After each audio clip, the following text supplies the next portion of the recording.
ಸಂಚಾರ ಪೊಲೀಸರ cobra bike ಎಗರಿಸಿದ ಭೂಪನೊಬ್ಬ ಪೊಲೀಸರ ಎದುರೇ ನಗರದಲ್ಲಿ ಸುತ್ತಾಡಿರೋ ಘಟನೆ ಹಾಸನ ನಗರದ ಸಂತೆಪೇಟೆಯಲ್ಲಿ ನಡೆದಿದೆ.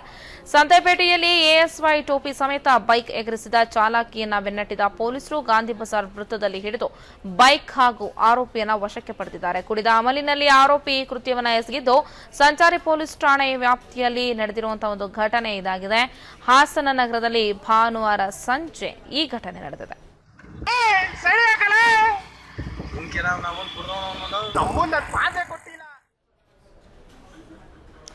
ಸಂಚಾರಿ ಪೊಲೀಸರ ಬೈಕ್ ಅನ್ನೇ ಎಗರಿಸಿಕೊಂಡಿರುವಂತಹ ವ್ಯಕ್ತಿಯ ದೃಶ್ಯವನ್ನ ನಾವು ನೋಡ್ತಾ ಇದೀವಿ. ಆತ ಬೈಕ್ ಅನ್ನು ತೆಗೆದುಕೊಂಡು ಹೋಗ್ತಾನೆ, ಜೊತೆಗೆ ಅವರ ಟೋಪಿ ಸಮೇತ ಬೈಕ್ ಅನ್ನು ತೆಗೆದುಕೊಂಡು ಹೋಗ್ತಾನೆ. ಕುಡಿದ ಅಮಲಿನಲ್ಲಿ ಈ ಕೃತ್ಯವನ್ನ ಎಸಗಿದ್ದಾನೆ ಅನ್ನುವಂತ ಅಂಶ ತಿಳಿದು ಬಂದಿದೆ. ನಂತರ ಗಾಂಧಿ ಬಜಾರ್ ಒಂದು ಸರ್ಕಲ್ ನಲ್ಲಿ ಪೊಲೀಸರು ಆತನನ್ನ ಬೆನ್ನಹಟ್ಟಿ ಹಿಡಿಯುವಲ್ಲಿ ಯಶಸ್ವಿಯಾಗ್ತಾರೆ. ಅನಂತರ ಬೈಕ್ ಮತ್ತು ಕಳ್ಳನನ್ನ ಕೂಡ ಪೊಲೀಸರು ವಶಕ್ಕೆ ತೆಗೆದುಕೊಳ್ತಾರೆ.